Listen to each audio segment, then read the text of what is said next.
2000 के करीब यूएस के पेंसिल्वेनिया प्रोविंस में या स्टेट में एक ऑटोबायोग्राफी पब्लिश हुई थी जिसकी की राइटर डॉक्टर मार्गरेट थी, द इनविंसिबल, कभी न हारने वाली।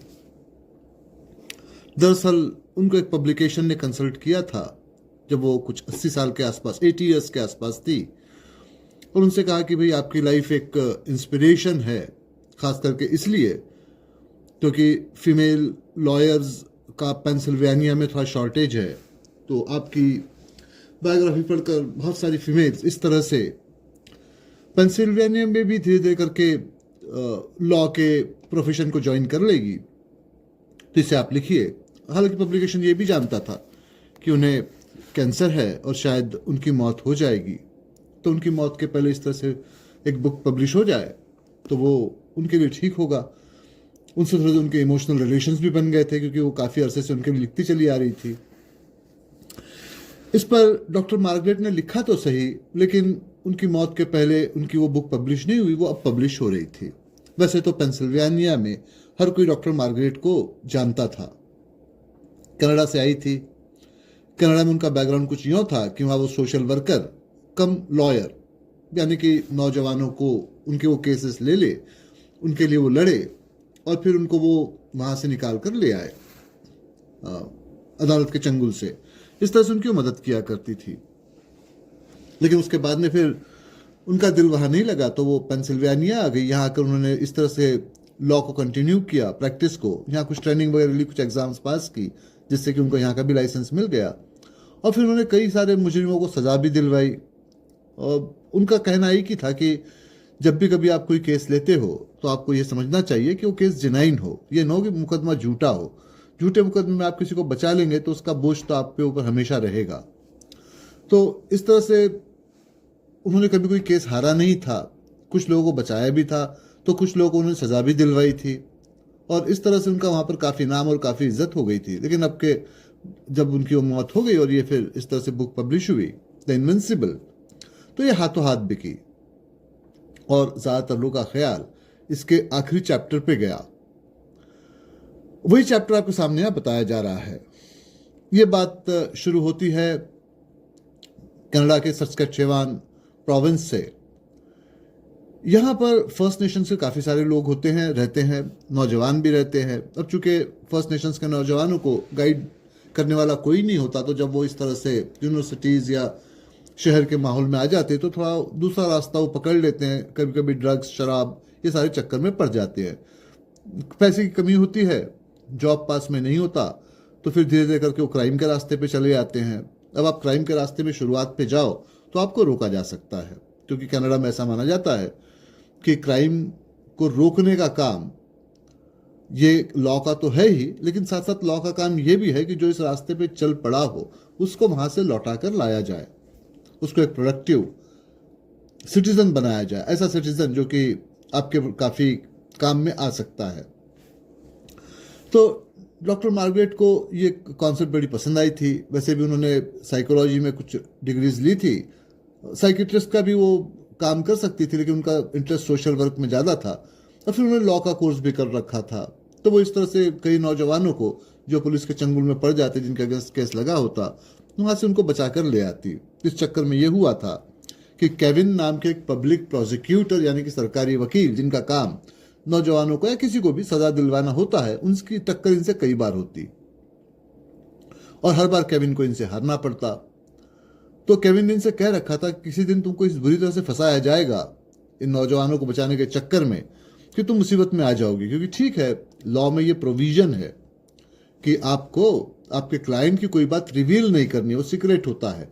लेकिन ये कहाँ की अकल की बात है कि भाई आपको पता है कि वो गैर जिम्मेदार है, वो एक तरह से मुजरिम है, और आप उसको बचाए चले जा रहे हो। ये तो बेईमानी है। तो किसी ना किसी दिन मैं ऐसे केस को जरूर ओपन करूंगा कि जिसमें आपका भी एक्टिव रोल साबित होगा, आपको सजा हो जाएगी। लेकिन अब वो मार्गरेट ने उस बात पर ख्याल नहीं दिया। खैर, उस दिन मार्गरेट का एक स्पीच चल रहा था एक क्लास में, जहाँ बहुत सारे स्टूडेंट्स बैठे हुए थे और हर एज के थे, क्योंकि वो एडल्ट क्लास था। तो उन्होंने बताना शुरू किया कि देखिए साहब, यहाँ पर तो सस्केचेवान में एक तरह से जंगल का माहौल है और यहाँ पर बहुत सारे वुल्फ यानी कि भेड़िए भी रहते हैं जो भौंकते वगैरह भी रहते हैं। भेड़िए मतलब एक्चुअली कायोटीज होते हैं, उनको कायोटीज कहा जाता है। यहाँ एक्चुअल वुल्फ आपको नहीं मिलेंगे, तो वो भौंकते रहते हैं। तो इसका कई बार बाइपोलर्स के दिमाग पे असर पड़ता है। अगर पूरा चांद निकला हो तो बाइपोलर यानी जो मेंटली अनस्टेबल होते हैं, अभी तो किसी चीज को अच्छा समझते हैं लेकिन थोड़ी देर के बाद उसी चीज को बुरा भी समझते हैं, इनको बाइपोलर कहा जाता है, जो मेंटली स्टेबल नहीं होते हैं। तो जैसे ऐसे बाइपोलर जो लोग होते हैं, वो जब पूरा चांद निकला होता है तो वैसे भी वो एजिटेटेड रहते हैं, एक तरह से उनका दिमाग पूरी तरह से अनसेटल्ड रहता है। और उस पर फिर वैसे जब भेड़िए के भौंकने की आवाज़ सुनते हैं तो वो और ज़्यादा परेशान हो जाते हैं और फिर वो ऐसे में कोई गलती कर सकते हैं, किसी को मार भी सकते हैं। खैर वो उनका ये लेक्चर जब खत्म हुआ, बाहर निकल कर आई तो वहाँ के जो फैकल्टी इंचार्ज थे उन्होंने कहा कि आज तो एक रोविंग कंपटीशन, रोविंग यानी एक नाव होती है जिसमें 5-6 लोग ऐसे बैठे होते हैं, उसको चलाते हैं एक साथ। तो उन्होंने कहा कि कंपटीशन है, मैं जानता हूँ कि आप इसमें कंपटीशन में हिस्सा लेना पसंद नहीं करती हैं, लेकिन आपका एक बड़ा नाम है, आप आएंगी तो चैरिटी के पैसे ज़्यादा आएंगे, आखिर ये पैसे फर्स्ट नेशन के लोगों को ही जाएंगे हेल्प में, तो प्लीज़ आप इसमें पार्टिसिपेट कीजिए। अब खैर वो पार्टिसिपेट तो कर रही थी लेकिन उनके सामने बड़ी मुश्किल आ गई, क्योंकि उन्होंने देखा कि उनकी जो नाव है वो काफ़ी पीछे है और डॉक्टर मार्गरेट को हारने की तो आदत नहीं। तो वो हैरान परेशान थी। तभी उस नाव में बैठे हुए एक नौजवान थे जिनका नाम रॉजर था, वो आए, उन्होंने सबको बताया कि किस तरह से इसको चलाया जाता है, सिंक्रोनाइज किया जाता है। और फिर उन्होंने कुछ ताल पर कुछ सिंक्रोनाइज करते हुए लेफ्ट राइट करते करते उस नाव को सबसे आगे निकाला। ये लोग आखिर में जीत गए।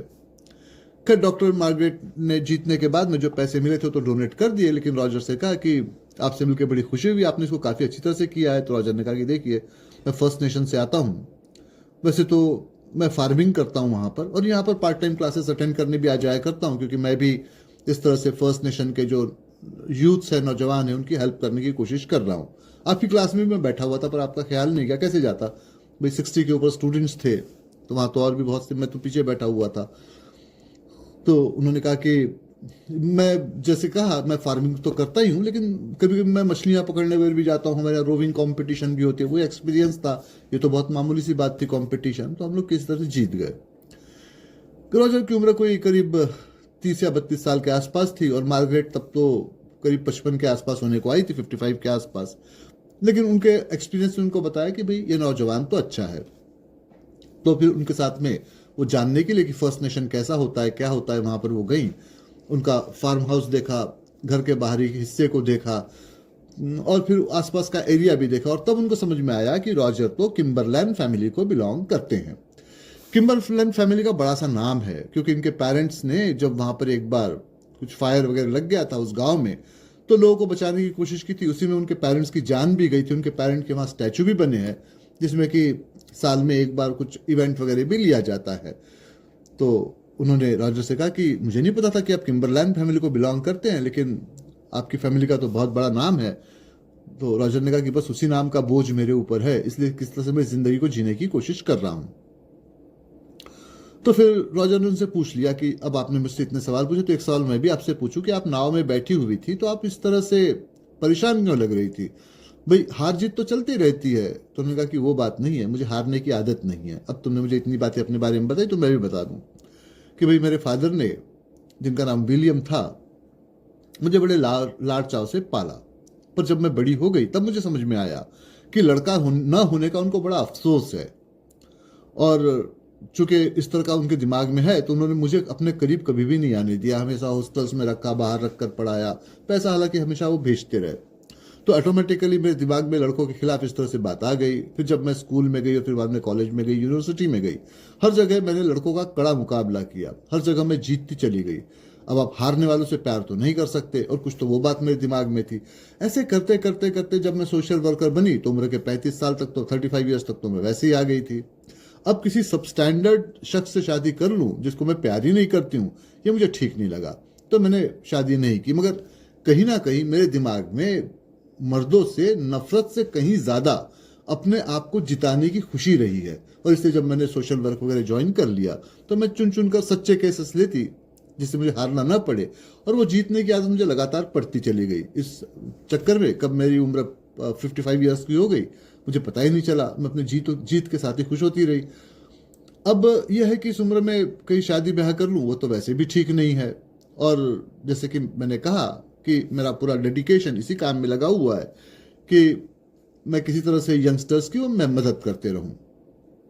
तो उन्होंने फिर रॉजर से पूछा कि मेरी बात तो चलो छोड़ो, लेकिन अब तो तुम सिर्फ 30 ईयर्स के हो और यहाँ रहते हो, तो तुम्हारे घर में मुझे कोई दिखाई नहीं पड़ता है, भाई क्या बात है? तो रॉजर ने कहा कि ठीक है, मैं आपको समझाऊंगा। उन्होंने एक बुक ला कर दी जिसके राइटर चार्ल्स लैम्ब थे। उन्होंने कहा कि इसका जो इंट्रोडक्टरी सेक्शन है कल आप वो पढ़ के आइएगा, फिर मैं आपको अपने बारे में सारी बातें समझाकर बताऊंगा। मार्गरेट ने कहा ठीक है। वैसे तो चार्ल्स लैम्ब के बारे में वो जानती थी कि इंग्लैंड के ये सबसे लवेबल राइटर है और इन्होंने बहुत सारे एसेज लिखे हैं, और उनके एसेज जो होते हैं वो एक कॉमन आदमी को कनेक्ट करते हैं, उसकी लाइफ को कनेक्ट करते हैं। लेकिन जो चैप्टर उनको पढ़ने कहा गया था वो चार्ल्स लैम्ब की एक तरह से बायोग्राफी का एक हिस्सा था। दरअसल ऐसा था कि चार्ल्स लैम्ब अपनी माँ और अपनी बहन मैरी के साथ में रहा करते थे। उनके बहन को मेंटल इश्यू था। वैसे तो सिटी अथॉरिटीज ने कह रखा था कि भाई इनको तो असाइलम में भेजना चाहिए, मगर असाइलम में भेजना यानी पागल खाने में भेजना, और फिर 1900 में तो इस तरह की फैसिलिटीज होती भी नहीं थी, तो भाई बहन जाके पागल खाने में रहे, उससे अच्छा तो चार्ल्स लैम्ब ने बहन को अपने साथ रखना ही पसंद किया। एक दिन बहन ने वो जो पागलपन का दौरा था उसमें किचन के चाकू से माँ को मार दिया। माँ की मौत हो गई। अथॉरिटीज ने कहा कि भाई इससे तो काम न चले, आज तुम्हारी माँ की मौत हुई है, कल को तुम्हारे घर में मिलने आए विजिटर उस पर भी अटैक कर सकती है, कॉमन लोगों की जिंदगी खतरे में पड़ जाएगी, भाई इसको हम यहाँ नहीं रख सकते। अब तब तक के चार्ल्स लैम्ब का काफी नाम हो गया था एसिस्ट की तरह से, तो उन्होंने कहा कि देखिए साहब, मैं शहर को प्यार करता हूँ, यहाँ से बहुत दूर तो नहीं जा सकता, मगर मैं शहर में रह भी नहीं सकता। तो उन्होंने शहर के बाहर एक पहाड़ी पर एक छोटा सा घर बना लिया जहाँ वो रहा करते, लिखने का काम करते, अपनी बहन का ख्याल रखते। उनकी एक मंगेतर भी हुआ करती थी। उसको जब ये सारा बखेड़े की खबर लगी, वो आई, उसने कहा कि भाई देख, तो तुम शहर से बाहर वीराने में रहते हो, ऊपर से तुम्हारी बहन इस तरह से पागल है, तो ये तो बड़ा मुश्किल है, तुमको शहर में आकर रहना होगा और बहन को छोड़ना भी होगा। तो चार्ल्स साहब ने कहा था कि नहीं भाई, इससे काम नहीं चलेगा, मेरी बहन मेरे बगैर कहाँ जा सकती है।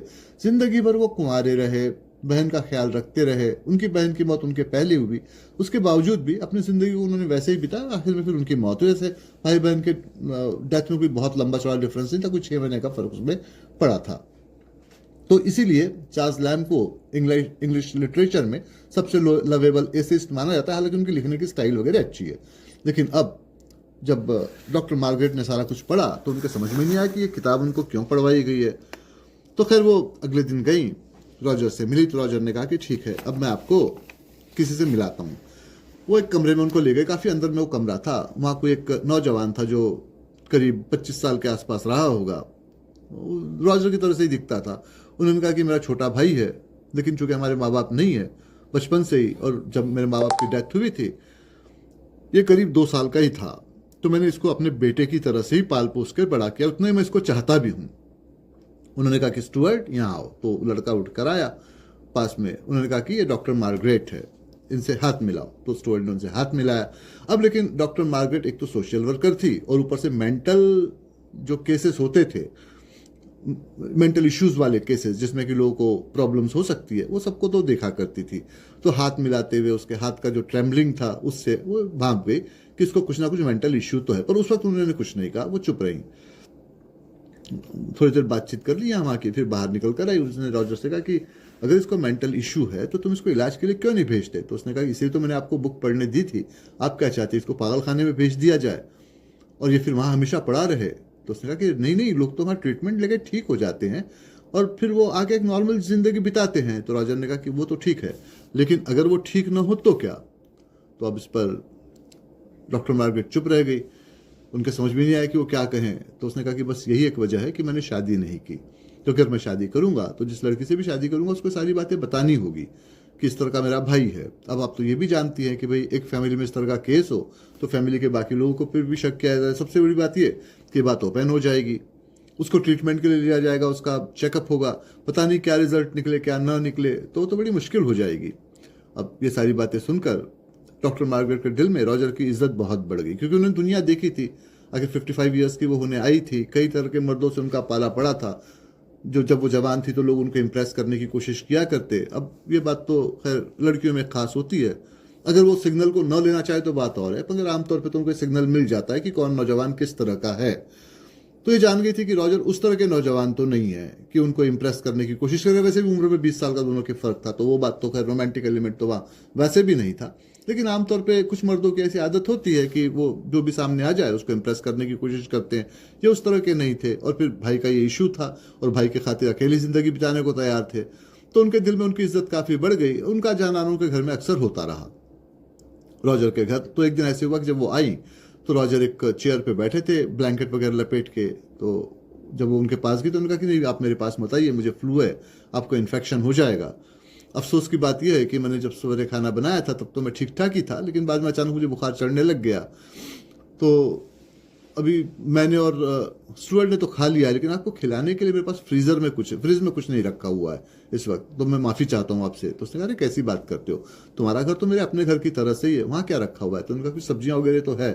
उन्होंने फ्रिज को खोल के देखा, कुछ सब्जियाँ वगैरह थी, किचन का देखा ही हुआ था, तो उन्होंने कुछ काट के सब्जियाँ वगैरह बनाई, तैयार की, और फिर कुछ रॉजर के लिए रख दी, कुछ स्टुअर्ट को खाने के लिए दी, जो कि भूखा था, बहुत ज़्यादा उसने खाना नहीं खाया था, तो उसने भी खा लिया। और फिर डॉक्टर मार्गरेट ने भी खाया, पूरा दिन उनकी फैमिली के साथ बिताया। लेकिन थोड़ा सा वो रॉजर्स ने उनको अपने आप से दूर ही रखा था, कहा कि आपको इन्फेक्शन हो जाएगा तो बड़ी मुश्किल हो जाएगी।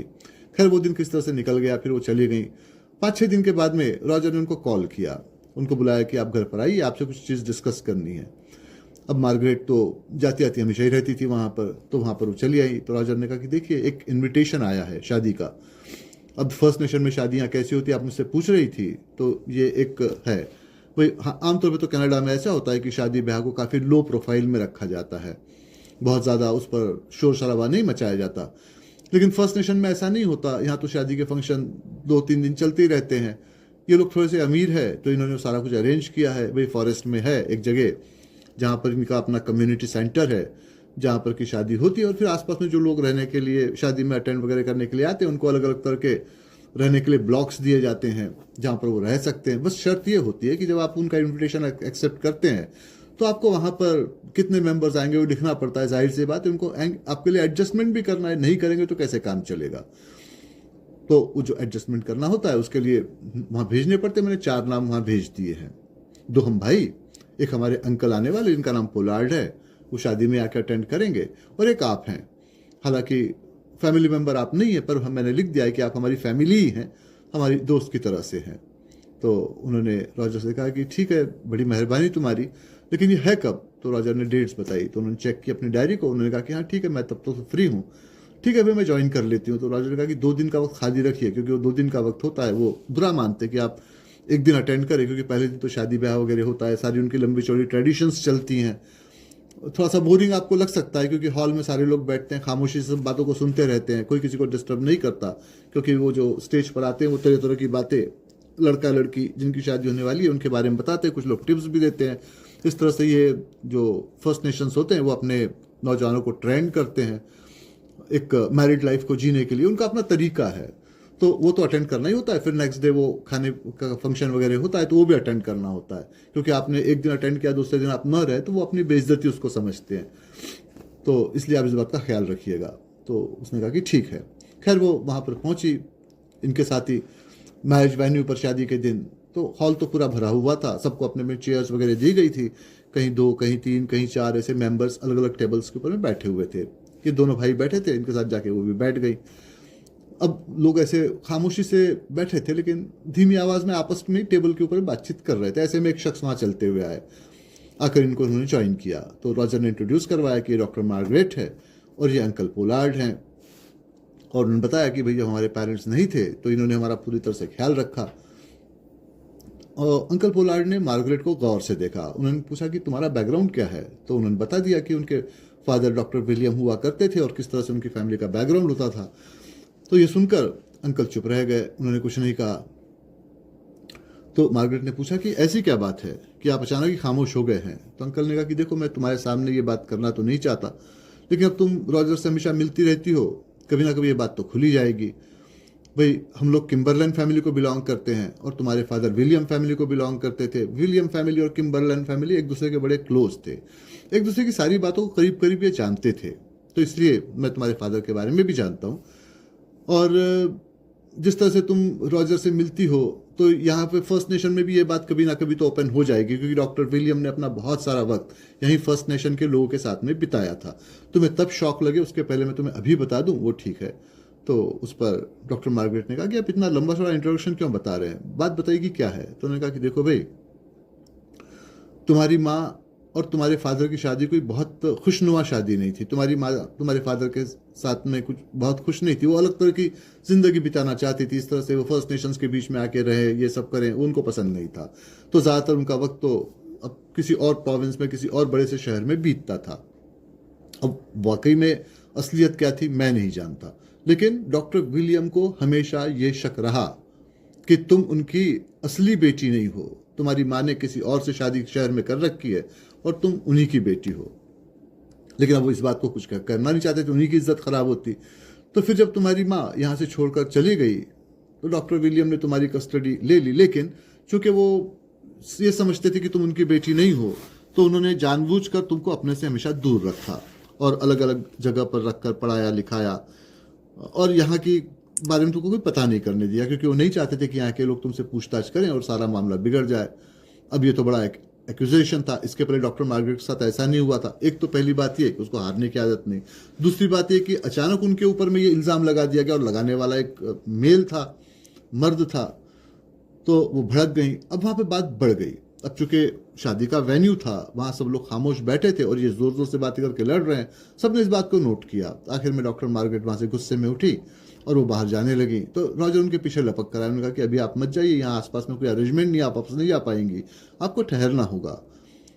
तो उसने कहा कि उस टेबल पर बैठना मेरे लिए पॉसिबल नहीं है। तो उसने कहा कि ठीक है, जो ब्लॉक मिला है आप वहाँ जाके आराम कर लीजिए। तो डॉक्टर मार्गरेट वहाँ गई, उस ब्लॉक में देखा तो वहाँ पर 3 कमरे हैं। तो उन्होंने गेस कर लिया कि एक में तो शायद वो अंकल पोलार्ड रहेंगे, क्योंकि उनको भी अगले दिन अटेंड करना होगा, एक में शायद रॉजर और उनका भाई स्टुअर्ट रहेंगे, और फिर एक ब्लॉक में, एक इसमें ये रहेंगे। और वो जो ब्लॉक था वो बाहर से तो खैर बंद हो जाता था, तो जाने आने का रास्ता तो एक ही था। तो वो अंदर गई अपने कमरे में। अब ऐसा जब स्ट्रेस उनको हो जाए तो वो नींद की गोली ले लिया करती थी। तो उन्होंने एक स्लीपिंग पिल ली और वो सो गई अपने कमरे का दरवाज़ा बंद करके। उनको पता ही नहीं चला कि रात कैसे बीत गई। सवेरे किसी ने दरवाजे को जोर जोर से पीट कर उनको जगाया। उन्होंने दरवाजे को खोला तो देखा कि उस जगह की जो सिक्योरिटी थी वो दरवाजे पे खड़ी थी। उन्होंने कहा कि मैडम बाहर आइए, थोड़ी देर में पुलिस आएगी, आपसे स्टेटमेंट लेगी, यहाँ एक एक्सीडेंट हो गया है। जब वो बाहर आई देखा तो डॉक्टर पोलार्ड का डेड बॉडी कुछ फर्श पे था, उसके ऊपर कवर डाल के रखा गया था। उन्होंने कहा कि ये कैसे हो गया। तो उन्होंने कहा कि पुलिस अभी आ रही है तो पता चल जाएगा, आप खामोशी से एक तरफ खड़े हो जाइए। पुलिस थोड़ी देर के बाद में आई तो रॉजर ने कहा कि मैं अपना स्टेटमेंट देना चाहता हूँ। उन्होंने कहा कि देखिए साहब, रात का वक्त था, अब वो पार्टी में सारा कुछ फंक्शन चल रहा था, शराब सबको दी जा रही थी। वैसे तो मैं शराब कभी पीता नहीं, लेकिन आसपास के जान पहचान के लोग थे, उन्होंने शराब पिला दी। जब मैं नशे में धुत यहाँ आया तो मुझे पता ही नहीं कि क्या हुआ। अब डॉक्टर मार्गरेट तो अपने कमरे में बंद करके सो रही थी और अंकल अपने कमरे में सोने चले गए थे। मैं स्टुअर्ट को वहाँ लेटा कर आया तो अंकल आकर मुझसे बात करने लगे और कहने लगे कि भाई तुमको उस औरत से दूर रहना चाहिए, वो इलिजिटिमेट चाइल्ड है, यानी कि क्या कहते हैं उसको, एक ऐसी औलाद है जिसके पैदा होने के बारे में शक किया जाता है। फर्स्ट नेशन में तो इससे तमाशा होगा और यहाँ के लोग तो उसके बारे में जानते भी हैं। बातों बातों में बात बढ़ गई। वहीं किचन का चाकू रखा था, मुझे लगता है कि मैं नशे में था, मुझे ठीक से याद नहीं, मैंने उनको उस चाकू को घोंप दिया उनके अंदर में। अब वो चाकू मैंने कहाँ फेंका मुझे याद नहीं, आप आसपास में तलाश करेंगे शायद आपको मिल जाएगा। पुलिस ने आसपास में चाकू को बहुत तलाशा, पुलिस को चाकू नहीं मिला। तो उन्होंने पूछा कि अंकल से आपकी क्या दुश्मनी थी। उन्होंने कहा दुश्मनी मेरी कोई नहीं थी, बस मैं शराब के नशे में था, शायद मैं चाकू घोंप दिया होगा। तो उस पर पुलिस ने कहा कि ठीक है, आपको गिरफ्तार करके ले जाया जाएगा, आपसे पूछताछ की जाएगी। तब डॉक्टर मार्गरेट ने उनसे कहा पुलिस से कि ठीक है, मैं अपना स्टेटमेंट आपको देना चाहती हूँ, पर अकेले में। तो वो उनको लेकर गई। उन्होंने कहा कि ये शायद अपने भाई को बचाने के लिए झूठ बोल रहा है, क्योंकि शराब से तो ये बहुत चिढ़ता है, इसको मैंने कभी शराब पीते नहीं देखा, ये पॉसिबल नहीं कि शराब पिए। दरअसल हुआ यह है कि कल फुल मून की नाइट थी, जंगल का मामला था, यहाँ पे भेड़िए भौंकते रहते हैं, ये बाइपोलर है इसका भाई, शायद इसका दिमाग जो था वो आउट ऑफ कंट्रोल हो गया। वहीं चाकू वगैरह रखा हुआ किचन का, इसने उठाया, पास में अंकल सो रहे थे, उनको घोंप दिया, उनकी मौत हो गई। लेकिन ये एजम्पशन है, पर प्रोबेबिलिटी इसी बात की ज़्यादा है, ये अपने भाई को बचाने के लिए सब कर रहा है। तो आप इस साइड में इन्वेस्टिगेशन कीजिए। खैर पुलिस ने इन्वेस्टिगेशन की, रॉजर को पकड़ने की कोई उनके पास में वजह नहीं थी गिरफ्तार करने के, सिवाय उसके स्टेटमेंट की, और वो भी कंफर्म नहीं था कि ऐसे हुआ है। तो उन्होंने डॉक्टर मार्गरेट के कहने पर स्टुअर्ट को कस्टडी में लिया। रॉजर ये सुन के बड़े भड़के। उन्होंने मार्गरेट से कहा, तुमने ये क्या कर डाला? मैं उसको बचाने की भी तो कोशिश कर रहा था, सारी कुछ ऐसे हुआ था, जरूरी नहीं है, पर वो बेचारा पुलिस के चंगुल में फंस जाए, इससे क्या मतलब। अब ये बात जो रिकॉर्ड हो गई थी, तो अल्टीमेटली रॉजर को छोड़ दिया गया। मार्गरेट ने कहा कि इसका केस मैं लड़ूंगी और इसको मैं निकाल कर ले आऊंगी। उन्होंने फिर कोर्ट में बताया कि भाई पहली बात तो है कि इसने मर्डर किया है, ये क्लियर नहीं है, किया भी होगा तो फीट में किया है, इसका तो ट्रीटमेंट होना चाहिए, और मैं इस तरह के काम तो करती हूँ। तो खैर उन्होंने उसको वहाँ से किसी तरह से बोल बताकर कोर्ट से उसकी कस्टडी ले ली। उसका कुछ ट्रीटमेंट वगैरह कुछ किया गया, और फिर साइकोलॉजिस्ट या जो साइकेट्रिस्ट थे उन्होंने डिक्लेयर कर दिया कि नहीं, ये ठीक ठाक है।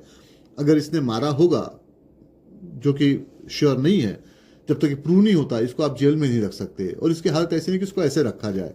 तो इसकी कस्टडी तो डॉक्टर मार्गरेट को दी जाती है, पर साथ साथ ये भी है कि डॉक्टर मार्गरेट को साइन करके देना होगा कि सारी जिम्मेदारियां वो ले रही है। अगर ये कुछ गड़बड़ी करेगा तो डॉक्टर मार्गरेट को इसका जिम्मेदार माना जाएगा। उन्होंने उस बात पे साइन कर दिया, उसको स्टुअर्ट को वहां से निकाला, ले आया, उनसे रॉजर से कहा कि चलो जो हो गया भूल जाओ, मैंने तुम्हें बचाने के लिए सारा कुछ किया था, और अभी तो घर पर भी आ गया है, तो इसका ट्रीटमेंट तो चलता रहेगा। अब खैर रॉजर ने उस बात को कहा तो कुछ नहीं, लेकिन उस दिन से फिर वो थोड़ा सा डॉक्टर मार्गरेट से खींचे खींचे रहने लगे, बहुत ज़्यादा उनसे नहीं बोला करते। मार्गरेट को भी अपनी ड्यूटी करनी थी, तो वो हर रोज़ आकर स्टुअर्ट से जो भी कुछ बातचीत थी शॉर्ट में वो सारी कर लेती, स्टेटमेंट ले लेती, चले जाती। आगे चल के उन्होंने ये भी किया कि खुद ने आना कम कर दिया, उनके जो असिस्टेंट वगैरह थे उनको ही भेज के सारे काम को कर लेती। ऐसे में एक दिन रॉजर को कहीं दूर काम पर जाना पड़ा, तो उन्होंने स्टुअर्ट को समझा दिया कि घर को बंद ही रखना है, यहीं रहना है, मैं भी जा रहा हूँ, शाम तक के लौट आऊंगा, और तुमको कहीं जाना नहीं है। तो स्टुअर्ट ने कहा ठीक है। स्टुअर्ट वहीं रह गया। रॉजर गए, लौट कर आए तो देखा कि उनके घर के सामने का दरवाज़ा खुला है। घर तो काफ़ी बड़ा था, और सामने में एक बड़ा सा बरामदा भी था, जिसको कि हम गैलरी कहते हैं। तो वहाँ पर एक चेयर पर डॉक्टर मार्गरेट बैठी थी। इनको ताज्जुब हुआ कि भाई ये अभी नहीं आया करती थी, अचानक आ गई। तो ये मार्गरेट के पास गए, तो मार्गरेट ने कहा कि रॉजर, तुम एक बात भूल गए, मैंने तुमसे कहा था कि मुझे सच्चे केसेस पसंद है, जो केस जिनाइन है मैं वही लेती हूँ, और उन्हीं को डिफेंड भी करती हूँ। साथ साथ मैंने तुमसे ये भी कहा था कि जब मैं स्टेटमेंट्स लेती हूँ अपने पेशेंट्स के या बाकी लोगों के, तो मैं पता लगा लेती हूँ कि झूठ क्या है, सच क्या है, और तुमको मेरे साथ में ये चालाकी नहीं चलनी चाहिए थी, मैंने तुम्हारा झूठ पकड़ लिया है। तो रॉजर ने कहा कि इसका क्या मतलब हुआ? तो उसने कहा कि आज मैं जल्दी आई थी, तुम घर से जा चुके थे, मैंने तुम्हारे भाई से बात की, स्टुअर्ट से, और तब स्टुअर्ट ने मुझे बताया कि उसके कमरे के अंदर में जो फुल मून का कैलेंडर लगाया है वो तुमने लगाया है। तुम ही उसको वो भेड़िए की या वुल्फ के या कायोटी के भौंकने की कहानी सुनाते रहे हो। उसके दिमाग में वो सारी कहानी भर गई थी, और इसलिए उस कहानी को उसने मुझे सुनाया था। जब मैं उससे पहली बार मिली थी तब मुझे लगा था कि ये बाइपोलर है, पर तब मैंने कह दिया था कि भाई ऐसा कुछ हो जाए, घबराओ नहीं, ब्लैंकेट ओढ़ के सो जाया करो, तुम ठीक ठाक हो जाओगे। मेरी बात को माना करता था। पर आज जब मैं उससे मिलने को आई तो उसने ये बता दिया कि कैलेंडर तो तुमने लगाया है, कहानी तुमने बताई। तो मैं समझ गई कि जब मैं यूनिवर्सिटी में वो लेक्चर डिलीवर कर रही थी, वहां जो तुमने स्टोरी मेरी सुनी थी उसका इस्तेमाल करके तुमने इसके दिमाग को पूरी तरह से ब्रेन वॉश कर दिया। मगर क्यों, वो मेरी समझ में नहीं आया। तो मैंने अपने फ़ोन का इस्तेमाल किया, पुलिस कॉन्टैक्ट्स का इस्तेमाल किया, आसपास से और पूछताछ करवाई, और काफ़ी खोज करने के बाद पता चला कि अंकल पोलार्ड तुम्हारे सगे अंकल नहीं है। वो तो तुम्हारे पेरेंट्स की प्रॉपर्टी को देख के उनके दिमाग में लालच आ गया था, तो उन्होंने जानबूझ के कुछ ऐसे स्टेज कर दिया कि वहां पर फायर लग गया, जिसमें तुम्हारे पेरेंट्स की मौत हो गई, जबकि मारने वाले तुम्हारे यही अंकल पोलार्ड थे। और इन्होंने तुम लोगों की कस्टडी बोल बताकर गवर्नमेंट से ले ली कि भाई इसकी इनकी देखभाल तो अब मैं ही कर सकता हूँ, जिससे कि वो तुम्हारे पेरेंट्स की पूरी प्रॉपर्टी को एक्वायर कर सके, जो कि उन्होंने कर भी लिया। बात तुम्हारी समझ में आ गई क्योंकि तुम थोड़े बड़े थे, तुम्हारा भाई छोटा था, लेकिन तुमको भाई का ख्याल रखना था, तुमने ये बात कभी किसी को नहीं बताई। और अब तुमने, जब तुमको मौका मिला तो तुमने मुझे अपने भाई से मिलवाया, ये साबित करवा दिया कि उसको वो बाइपोलर है, उस पर इस तरह के चीज़ों की रिएक्शन हो जाती है, जो कि हो गई, और उसने उसी फिट में अंकल को मार दिया। हालांकि तुम जिम्मेदारी अपने ऊपर ले रहे थे, लेकिन एक डॉक्टर होने के नाते तुम ये भी जानते थे कि मैं इस बात को डिफेंड करूंगी, जो कि मैंने डिफेंड कर लिया इस तरह से। तो किया तुमने ये कि उस रात को जब तुम लौट कर आए, तुम्हारा भाई सो गया, और मैं तो वैसे भी स्लीपिंग पिल खा के सो रही थी, तो तुम्हारे अंकल जब सो रहे थे तुमने उस किचन के चाकू को उठाया, उनको मार दिया। पता नहीं चाकू तुमने कहाँ छिपा के रखा, जो पुलिस को कभी मिला ही नहीं, लेकिन अब मैं वो चाकू को निकलवाऊंगी, उसकी इन्वेस्टिगेशन करवाऊंगी। तो उस पर रॉजर ने कहा, ये गलती मत कीजिएगा, अगर आप ये करेंगी चाकू तो पुलिस को मिलेगा ही, उस पर आपके उंगलियों के निशान मिलेंगे। और सबसे बढ़कर बात यह है कि ये जो हंगामा हुआ था, जो लड़ाई झगड़ा वगैरह हुआ था अंकल के साथ आपका, इसको देखने वाले बहुत है। और सबसे बढ़कर बात यह है कि आपका जो राइवल केविन है, जो कि पब्लिक प्रोसिक्यूटर है, वो केसेस लड़ता रहता है, वो मुझसे कई बार इसके बारे में टिप मांग रहा है। तो मैं पुलिस को और उसे दोनों को ये टिप दे दूंगा कि वो चाकू कहाँ है, और उस पर उंगलियों के निशान आपके हैं। तो जब वो इन्वेस्टिगेशन होगा तो आपको बहुत बड़ी मुसीबत से गुजरना पड़ेगा। तो उस पर डॉक्टर मार्गरेट ने कहा कि चाकू पे मेरे उंगलियों के निशान कैसे आएंगे, मैं न तो इस किचन में आई, न मैंने यहाँ के चाकू कभी हाथ लगाया। तो उसने कहा कि आप भूल रही हैं, आपने मेरे घर में जब कुकिंग की थी तो आपने सब्जी काटने के लिए जिस चाकू का इस्तेमाल किया था, उसी चाकू का इस्तेमाल जिस पर कि आपकी उंगलियों के निशान है, वो मेरे अंकल को मारने के लिए यूज हुआ है। अब ये सुनकर उनकी आंखें फटी की फटी रह गई। तो उस पर रॉजर ने कहा कि ठीक है, यहाँ से आपके और मेरे रास्ते अलग होते हैं, हम एक दूसरे के रास्ते में इसके बाद कभी नहीं आएंगे। और उसके बाद फिर डॉक्टर मार्गरेट ने न सिर्फ वो जगह छोड़ी बल्कि कनाडा ही छोड़ा, पेंसिल्वेनिया आ गई और अपने उस हार को, क्योंकि जो कभी नहीं हारी थी वो अब यहाँ आके हारी थी, तो हार को छिपाने के लिए वो इस तरह से लगातार केसेस लड़ती चली जा रही थी, वो भी कई बार बिना पैसे लिए से।